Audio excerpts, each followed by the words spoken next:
got to get this thing out of the shop. I want to cover a few things that I learned on this thing. I did a rack and pinion steering, and it's crude. It didn't take much to build, but it works pretty well, and of course I learned many things I did wrong. It has full suspensions, double sprung on the A-arms, and I got to have suspension. You certainly can't go off-road without it. The tilt steering is really less about tilt steering as the mechanism, and it goes forward and backward with the idea was to keep the wheel about at the same angle without it turning down, and that worked out pretty well, but I learned a lot on that. The controls, whoever gets the off-road vehicle is likely not to be able to use their feet for a pedal or gas. So I brought a little control panel up here, and I'll have to do something. But I learned a lot about routing power and wires. I got a battery condition gauge in there. Batteries are down here, motors in the back. This is a small potentiometer and a gas pedal with a spring, and it came out of a big scrubber, floor scrubber. It's got hind joints for steering. Now this steering wheel will be 100 years old in 2 years. It came off of something in Minnesota a friend of mine gave me. I like that, but I'm going to tear this thing apart as soon as we're done, rob the pieces off and get rid of it. I just stuck a seat on there.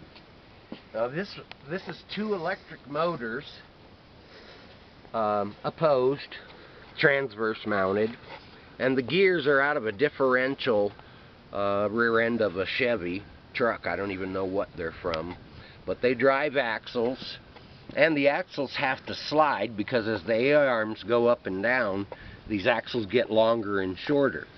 My U-joints I just made, and I haven't had any problem with them, but I'm going to have to buy them for the Sirius vehicle. I made the hubs. I have almost no money in the whole thing. People have either thrown it out or given it to me. This thing weighs 400 pounds. I'm surprised it even rolls. But I did put a key in it so a kid doesn't get on it and take off. The steering comes, the seat moves, so it's comfortable. Let me get this actuator here. Come on this side. I made the frame here separate. It pivots between these two. I was testing to see an actuator, and it's up here on the controls, but it raises and lowers the difference in the frame.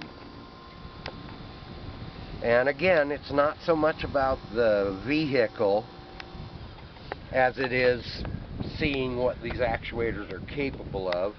These are springs, not shocks, and I can see they're already compressed, and I'm not even on it. But anyway, because there's no transmission, it's going to go as fast as the electric motors allow it, but it'll go forward, it'll go reverse. You don't need a brake because as soon as you let off, the electric motor quits. But we're going to go uphill.